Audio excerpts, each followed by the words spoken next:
આજ રોજ મુખ્ય સ્વામિનારાયણ મૂર્તિ પ્રતિષ્ઠા મહોત્સવ નિમિત્તે રેલી કાઢી હતી તો સાથે સાથે મહુવા જૂના સ્વામિનારાયણ મંદિરમાંથી મૂર્તિ હટાવવાનો વિવાદ વધુ તેજ બન્યો। 11/12/2024 રોજ મધરાતે ખારગેટ સ્થિત જૂના સ્વામિનારાયણ મંદિરથી રાત્રિના સમયે મૂર્તિ હટાવવામાં આવી હતી।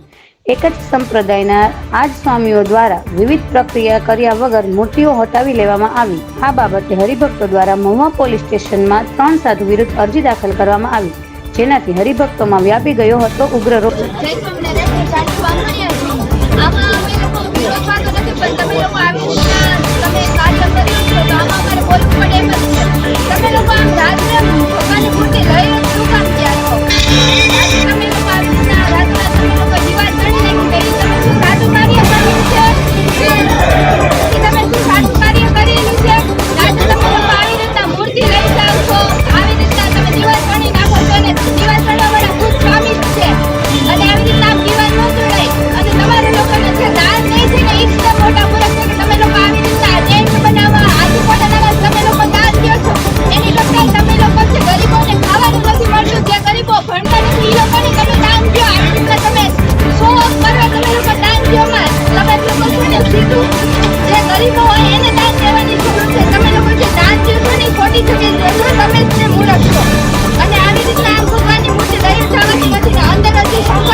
બીજી તરફ નવું સ્વામિનારાયણ મંદિરનું મૂર્તિ પ્રતિષ્ઠા મહોત્સવની તડામાર તૈયારીઓને અપાઈ રહ્યો છે આખરી ઓપ।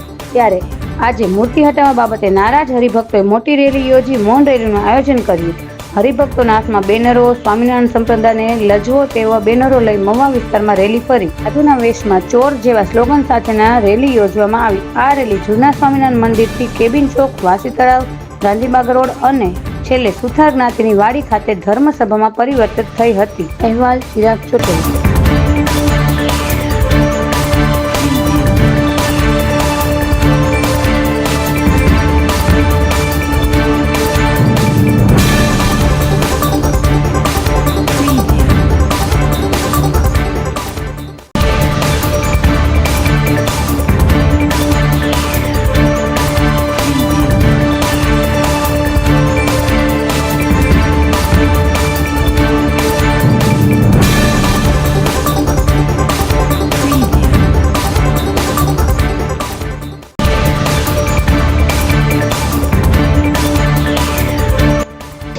મારું નામ ઘનશ્યામ, મહુવાથી અત્યારે સ્વામિનારાયણ મંદિર ખારગેટથી આપ મીડિયા સમક્ષ ઉપસ્થિત થયા છીએ અને જે મહુવા સમગ્ર શહેરની ધરોહર સમાન અને વિશેષત સ્વામિનારાયણ સંપ્રદાયનું જે એક નજરાણું કહેવાય એવું 185 વર્ષ જૂનું જે સ્વામિનારાયણ મંદિર છે જેની સમક્ષ અત્યારે અમે ઊભેલા છીએ અને હું જ્યાં ઊભેલો છું એની સામે અત્યારે જે આ દિવાલ ચણેલી છે 11 ડિસેમ્બરની રાત્રે મધ્યરાત્રિએ અસુરવેળામાં સરદારના નિત્ય સ્વરૂપ સ્વામીના મંડળના સંતો અને એના મંડળના માણસોએ વેદોક્ત વિધિ કર્યા વગર ભગવાનની મૂર્તિઓ અડધી રાત્રે ચોરી કરવાના ઈરાદાથી લઈ લીધી અને હું એમ કહેવા માંગુ છું કે તમે જો ચોરી નથી કરી તો ધોળા દિવસે જે કામ થવાનું હોય એવું ધર્મનું પવિત્ર કામ તમારે અડધી રાત્રે કરવાની જરૂરત શા માટે પડી?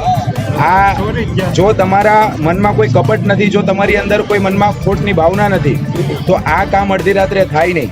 અહીંયા જે હજારો સત્સંગીઓ નિયમિત ભગવાનના દર્શન કરવા માટે આવે છે એ સત્સંગીઓને બધાને અંધારામાં શા માટે રાખ્યા? શા માટે બધાને વિશ્વાસમાં લીધા વગર તમારે રાત્રોરાત મૂર્તિઓ લઈને જતું રહેવું પડ્યું? આ પ્રશ્ન લઈ અને અત્યારે મહુવા શહેરના આંગણે હજારો સત્સંગીઓ એક રેલીના સ્વરૂપમાં અહીંયા ઉપસ્થિત થયા છે અને આગામી સાંજના સમયે સભાની અંદર પણ આનો જોરદાર એક પ્રતિકાત્મક વિરોધ કરવામાં આવશે। એ નિમિત્તે અત્યારે અમે અહીંયા ઉપસ્થિત થયા છીએ।